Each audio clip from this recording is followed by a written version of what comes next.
You know, most experience we've had on both sides of the ball probably been in the last 5 years. And normally you'll have one side, the hitting or the pitching, you'll feel like a little bit, more dominant just based on experience going into the year. But we really have some returning guys on both sides that played in big roles the last year or the last 2 years that we expect a lot from this year. Good. We've been very close. The 30-win plateau in college baseball is kind of that range where you start thinking about regional play. We haven't been in regional play in 4 years. We've been really, really close, and I think this locker room and this group of guys has a feeling that this can be something different. And part of it is the way we have finished the last 4 years, where we're so close. And now with the boost of a very experienced locker room, I expect big things from this team.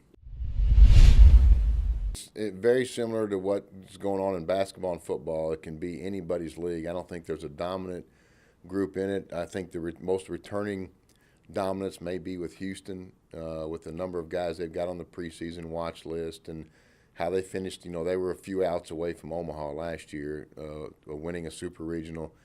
So you got to look at Houston as being probably the most experienced and most lethal team in the league. And then the rest of us are all right there together. I really like what's in our locker room. I think it's a good mix. We're multifaceted offensively. We have some runners. We have some power. We've got, on the pitching side, we've got an experienced rotation, and we got the chance to have a true bullpen with 5 or 6 guys down there that are going to fill valuable roles. And now's when we'll get into our inter-squad phase. We've been using skill work up to this point to build pitchers and hitters and guys. This has been a real diligent group on their own to work on their own and understand what they have to do, because we leave our guys for such a long break over Christmas and New Year with such a long, not allowed to do anything with our guys over the holidays, that you worry about what kind of shape they're going to come back in, and they all came back in great shape. So now it's just a matter of getting the team ready to function on the field, and kind of like trying to pick up where you left off in the fall, which I thought was very good.